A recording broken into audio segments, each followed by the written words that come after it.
We've had this email for 6 months or so now, where this viewer says that YouTube is certainly a mixed blessing, but it has enabled us to see all of the What Catholics Believe programs from the early 1990s until today. There's tremendous theological firepower with Kelly, Jenkins, and Sanborn.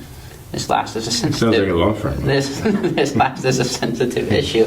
I've always been curious about the program's origin and initial conceptual process. What's the history of What Catholics Believe, Father? Oh my! 25 words or less. Well, early in the 1980s, it just occurred, of all people, to me, which just goes to show that God can use even the beasts of the earth to accomplish things. But anyway, it just occurred to me that it would be a good idea to have some kind of media outreach to people, something that people have access to, who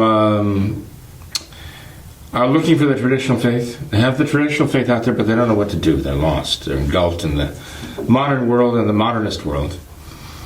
And to try to find a voice that would pierce the darkness and get out to them, like St. John the Baptist. And so some parishioners from Cleveland actually got together. And some you'll see on the scene from the earliest shows. Others actually not. They're behind the scenes. Even in the studio, in some cases directing the cameras and all the rest. That's when we're actually using an actual professional studio. And so back in those early days, to produce the shows was not that difficult, actually, just to get together and start talking. The real work was done by our commentator of the day, who prepared well, came up with some very good questions, had some excellent commentary himself. And we would try to get the other talent in. I mean, some shows were done just with myself as the interviewee. And then occasionally we'd have Father Sanborn, we'd have Father Kelly at that time, Father Kelly. We'd have Father Roshka was on, I think. I don't know. I think we had Father Bomberger was on, Father Skirke. I think Father Greenwell was on too. Yes. And then we'd have some outside talent as well. Father John O'Connor. Mm-hmm. As a matter of fact, I think the program with Father John O'Connor is the most highly viewed program of all through all the years. And then Pat Buchanan was on the program a couple of times. And Paul Fisher. There were some pretty notable figures who came on the show. And those were rather, I guess, high-tech, glitzy productions compared to our humble circumstances. But then we would, of course, have to find a venue in order to broadcast the show.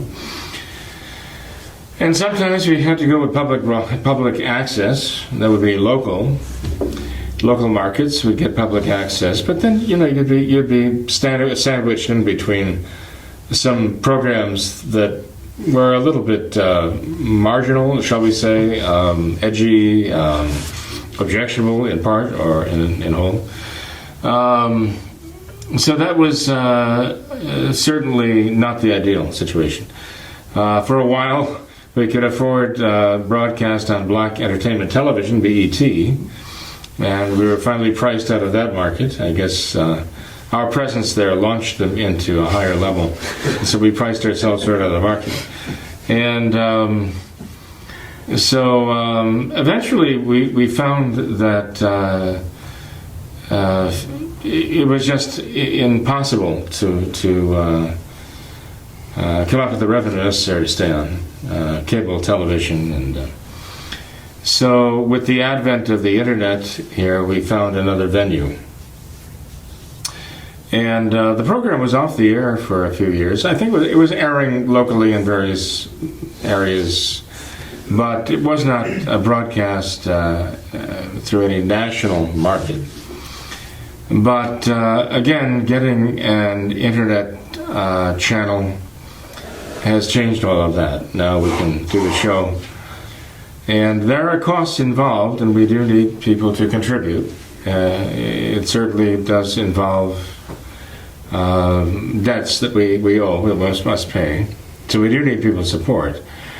But it's much more feasible for us now to go on the internet and to be accessible in such a way that people can, at any time, virtually anywhere in the world, where they can get an internet signal, can draw up a number of any of 500, almost 500 different programs right now.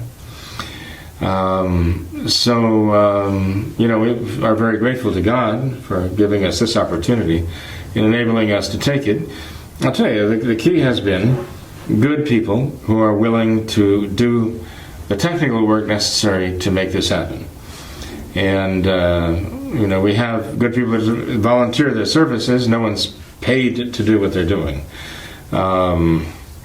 So the good news is that we could double or triple your salary overnight. I'll take it. Easily, without any hesitation. Because it all amounts to zero anyway, as you know. But there are costs. There are equipment costs and other costs that are involved. So we have people who are willing to do some research for us and come up with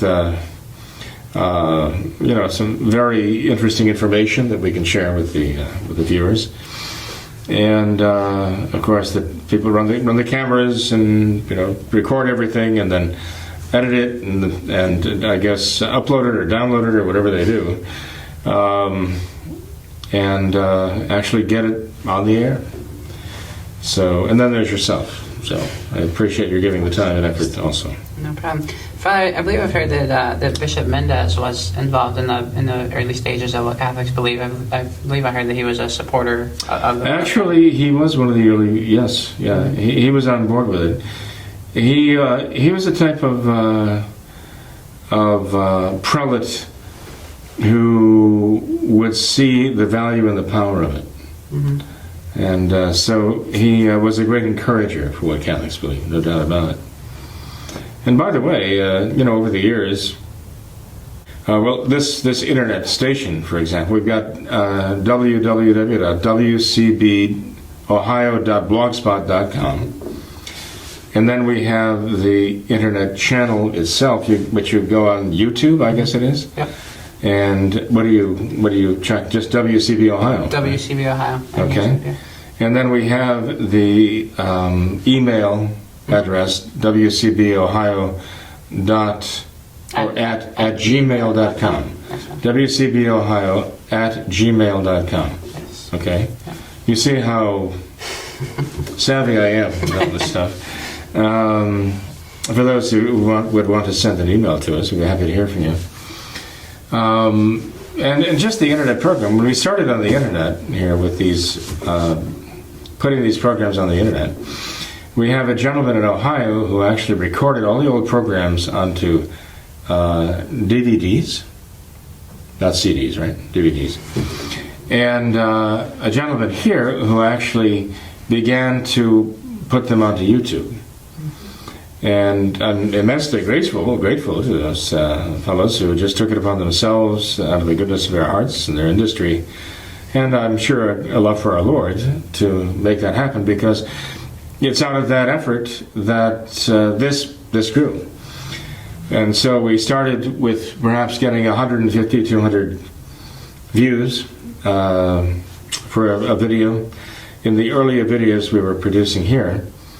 But now that's going up to 1,000 or more, which for us is not bad because we don't advertise. I guess it's really just word of mouth and what people share with each other too. So again, the viewers have a lot to do with the success of what Catholics believe, insofar as they are willing to do, in a sense, the advertising for us, that they're willing to share with others the fact that we're here.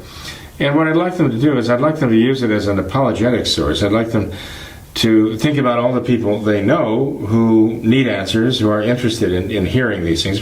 People at work, people at school, people at their the marketplace with them, or people they meet on the street. Some of their own relatives might ask them the question, well, what about angels, or what about original sin, or what's become of purgatory, or whatever, or even voicing concerns about the Novus Ordo. You know, they're suddenly realizing there might be something wrong with it somewhere.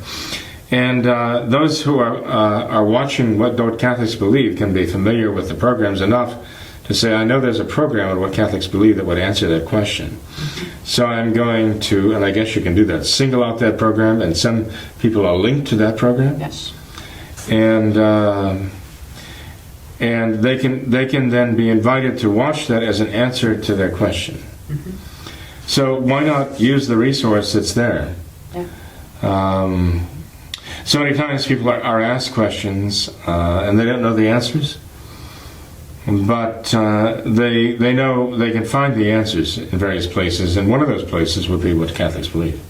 And Father, you mentioned our view counts going up on a lot of our videos, and as far as the emails that we've received, we've received emails from literally all over the entire world. We have several, at least several faithful viewers from Australia that email, and on a regular basis. We've received emails from Belgium, Germany, Switzerland, Holland, France, just many, all kinds of countries all over the world. So we literally have a worldwide. Now, are these emails? Now I'm going to start asking you questions. Are these emails that are emails of encouragement, or do they have questions? Both. Yeah. Okay. So where are the questions from Holland and Belgium and Australia? We've answered a lot of them have we on the really? show already. Yeah. Oh, look at that. Yeah. Oh, I thought they'd be in Dutch. We have received actually more than one email in various different languages. Is that right? Yeah, that we've had to translate. Yeah. Okay, you've had them translated? Yeah. Well, Google Translate. Yeah. Oh, well, I see. I thought you have lots of talent. How about Ireland?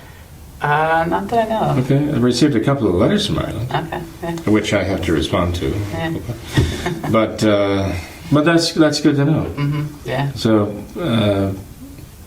anything from the Arab world, so to speak? Not that I know of. Okay. No. Okay. Not that I know of. Okay. Well, we have to start trying to break into that market too, Yeah. I guess, as they say. Yeah. Okay. Well, good to know. So, Yeah. Definitely. Well, I think that's a good. Anything from the Vatican? No, unfortunately, no.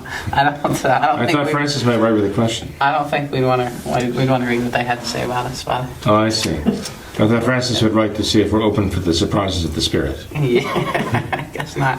We haven't gotten invited to any of the ecumenical services. Oh, really? We haven't. Oh, okay. Nothing. Okay. Nothing.